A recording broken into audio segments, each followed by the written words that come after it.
Magandang araw po mga kababayan. So ang topic po natin ngayon ay itong balita na gumanti na daw ang bansang Iran sa ginawa ng Israel na pag-atake kahapon.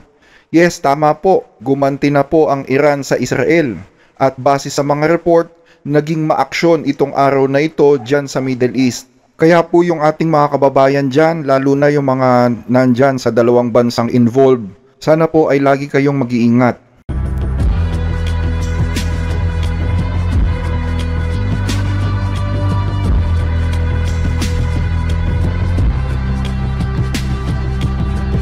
So makalipas ang ilang oras ng pag-atake ng Israel kahapon, naglunsad naman ng tugon ang bansang Iran. At mahigit 300 ballistic missiles po ang sunod-sunod na pinakawalan papuntang Israel.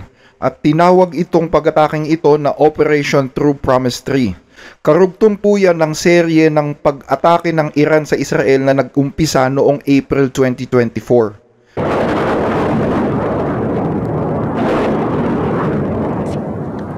So kasabay ng pagtunog ng mga sirena sa buong Israel, marami din pong mga missiles ang na-intercept ng Iron Dome. Although yung ilan talagang lumampas, nakalusot at tumama sa gitnang bahagi ng city dyan sa Tel Aviv. At itong pag-ataking ito ay pinagdiwang ito sa Iran. Nagpiesta ang mga tao doon.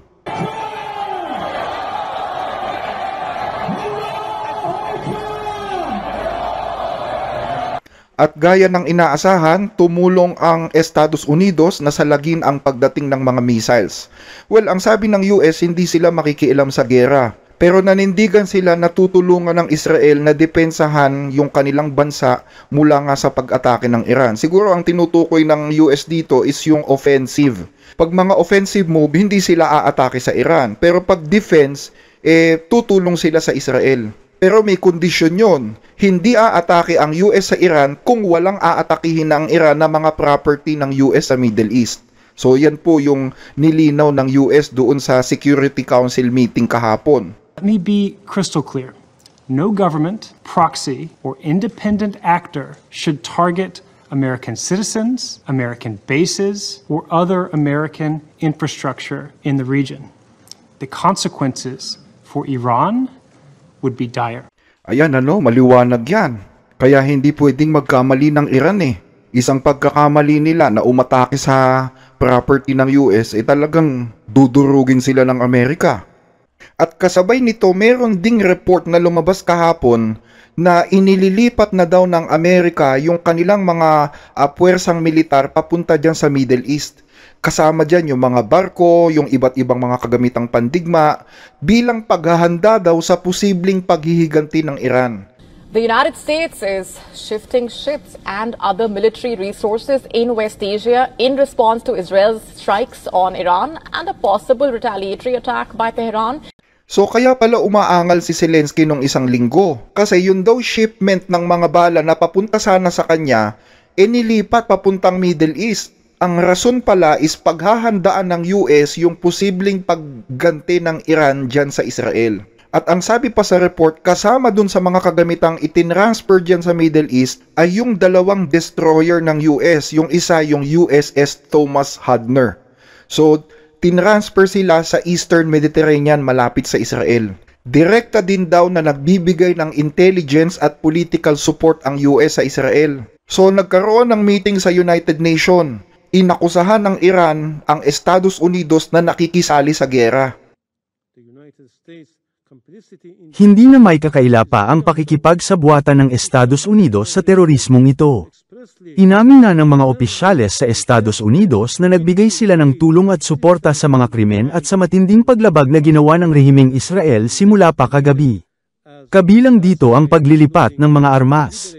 Hindi namin malilimutan na namatay ang aming mga kababayan dahil sa mga pag-atake ng Israel gamit ang mga sandata ng Amerika.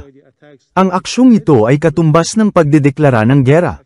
Iyan ang pinakabago sa mahaba at dokumentadong paninira at agresibong pag-uugali ng rehimen sa Israel.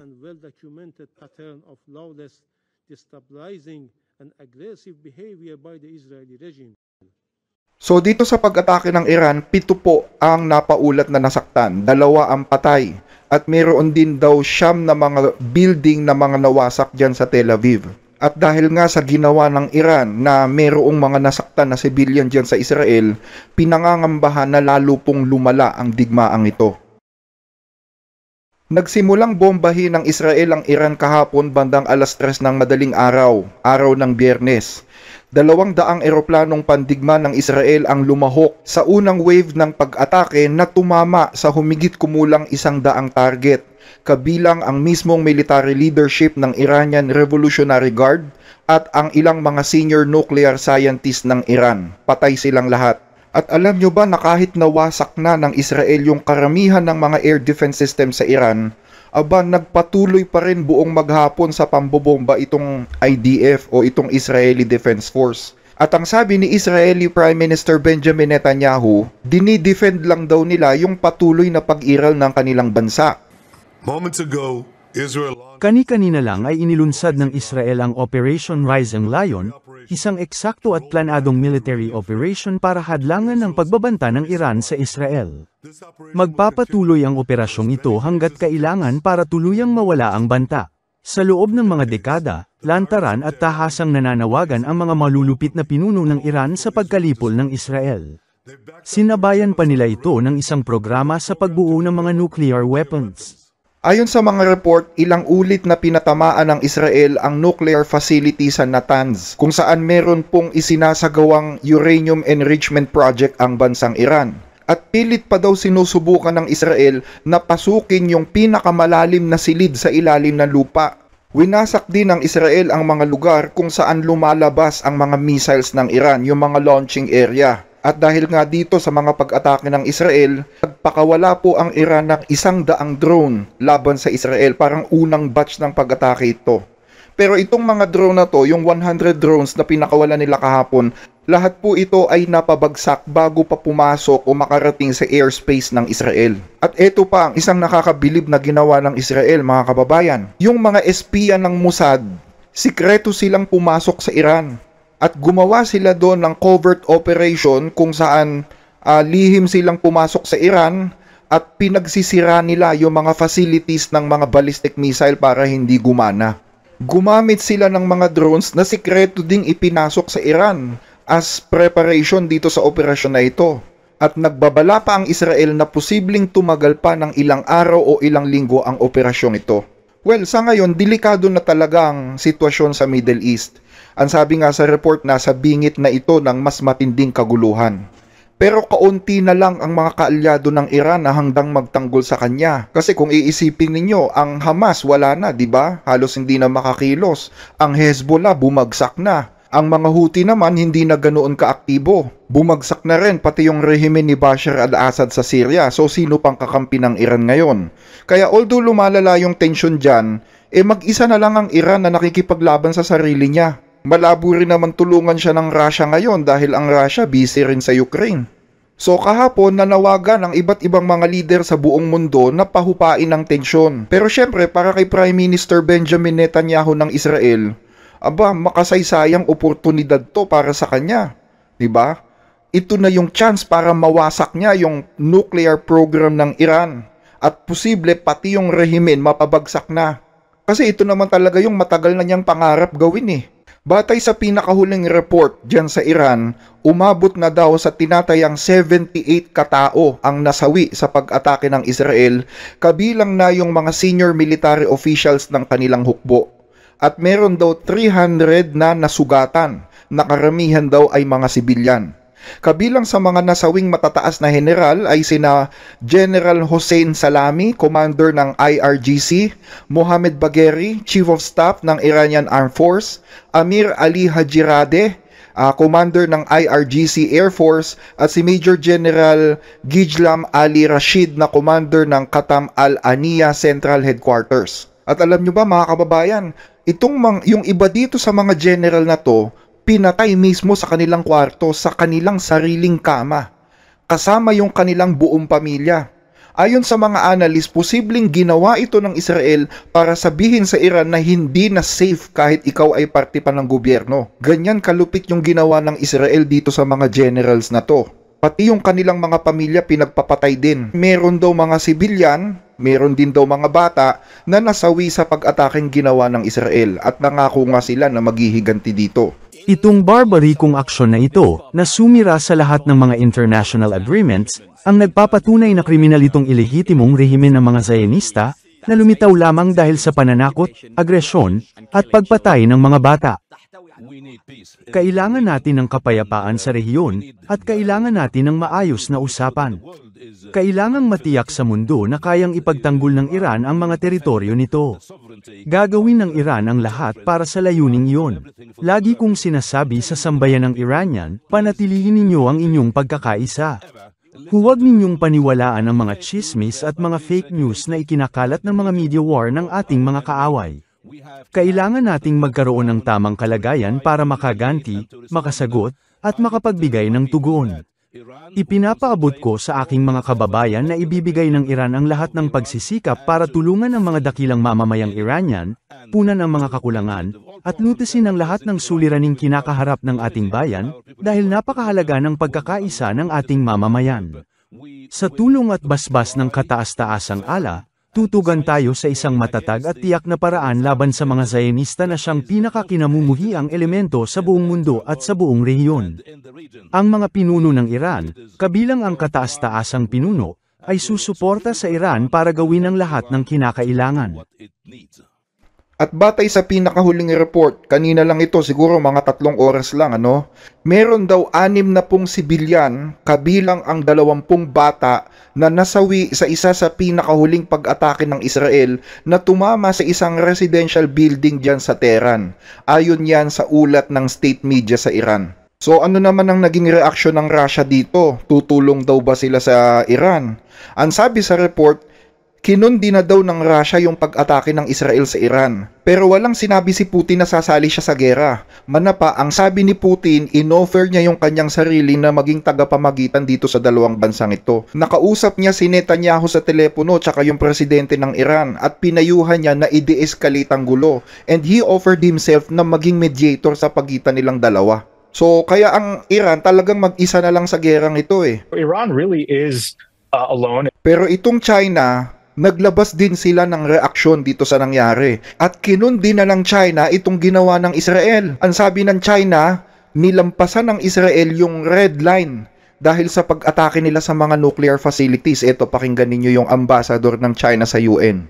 Ambassador, what do you think of the current situation concerning Israel and Iran?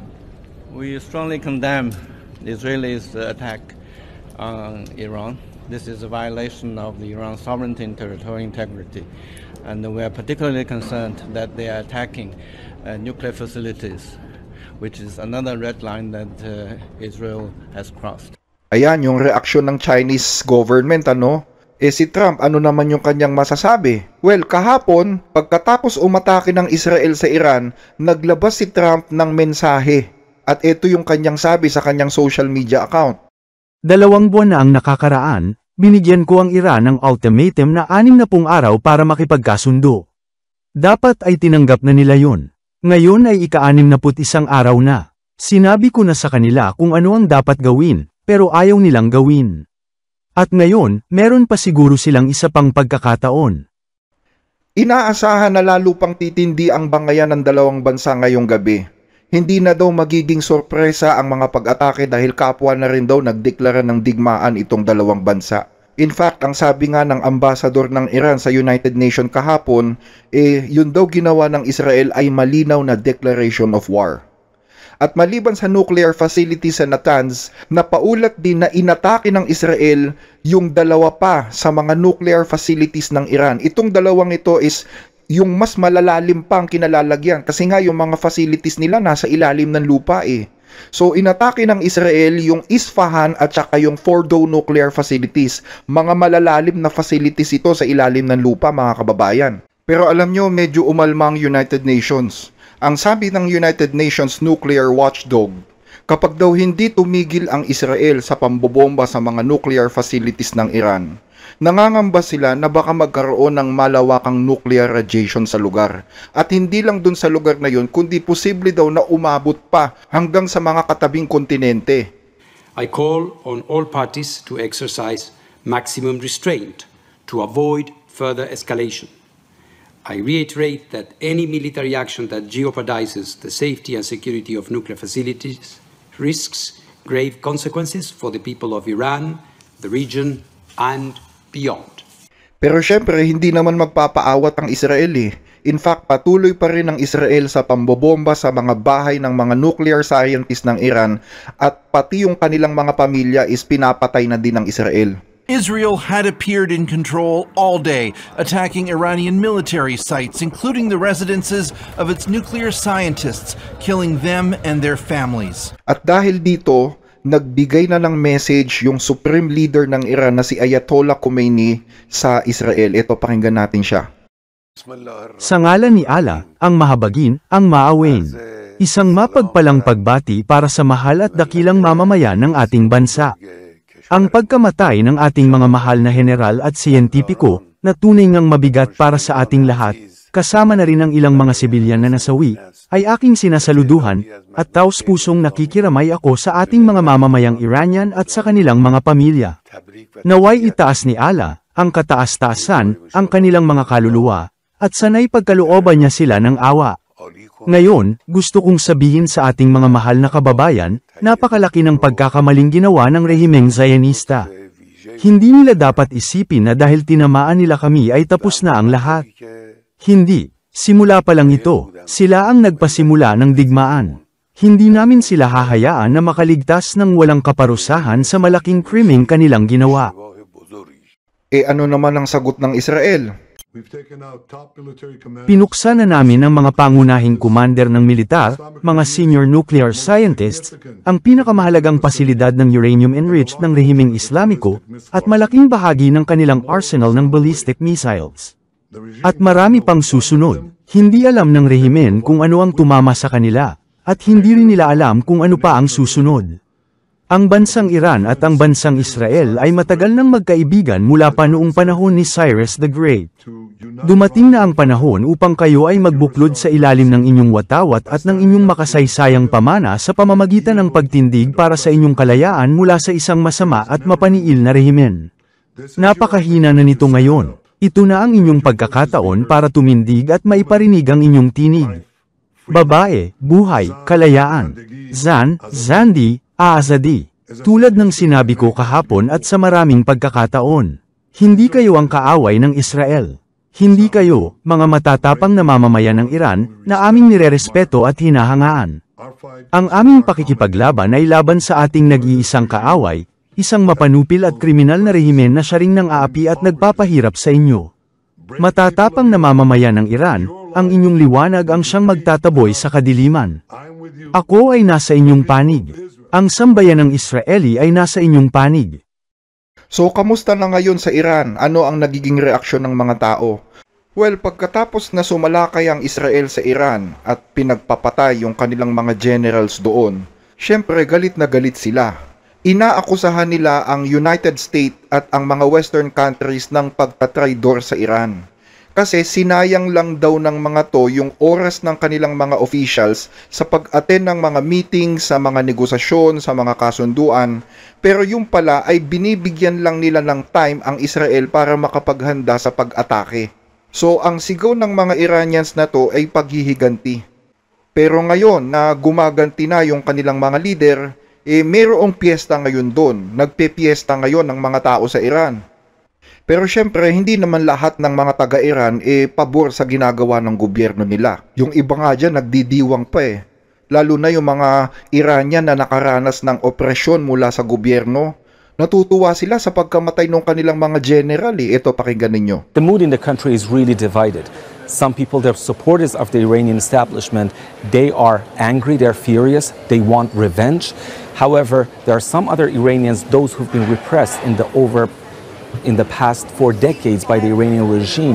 They are quite happy that the top Iranian Revolutionary Guard commanders are killed. So dahil dito sa mga taong ito, nagkakaroon ngayon ng lakas ng loob si Netanyahu o ang Israel para kumbinsihin ang mga tao na mag-aklas na sa kanilang gobyerno. Well, in the first place, yan din naman ang isa sa mga gusto talaga ng Israel ang mapabagsak ang rehimen sa Iran. Hindi lang yung masira yung kanilang nuclear project, kundi ang gusto ng Israel ay bumagsak ang mismong rehimen sa Iran. But Israel strategic aims are not just to destroy Iran's nuclear program, but basically regime change in Iran itself. Kamusta naman ng mga tao sa Israel? Sa Israel naman, syempre, ina-advise pa rin yung mga tao na manatili sa mga bomb shelters dahil patuloy pa rin yung pambobomba ng Iran sa kanila. Kagabi, ang pinuntirya ng Iran ay ang Tel Aviv at ang Jerusalem.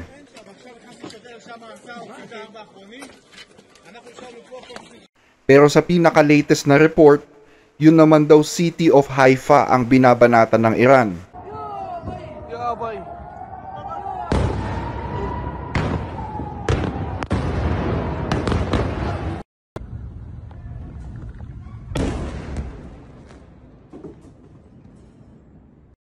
At base din sa report, ang Ramat Gan ang pinaka-napuruhan dyan sa Israel dahil daw po sa dami ng mga buildings na nawasak.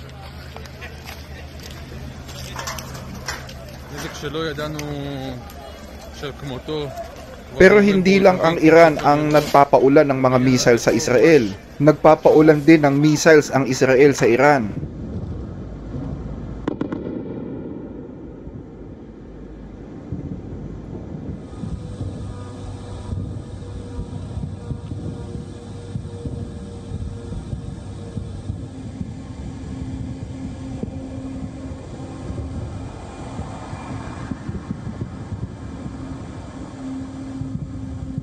At bukod dito, binomba na rin ng Israel yung ilang mga oil refinery sa Iran.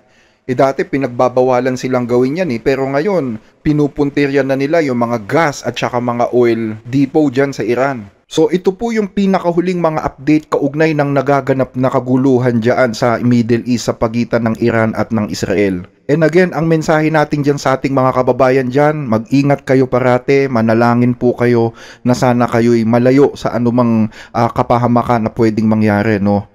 At manatili din po kayong nakatutok dito sa ating channel para sa iba pang mga current events sa loob at labas ng ating bansa.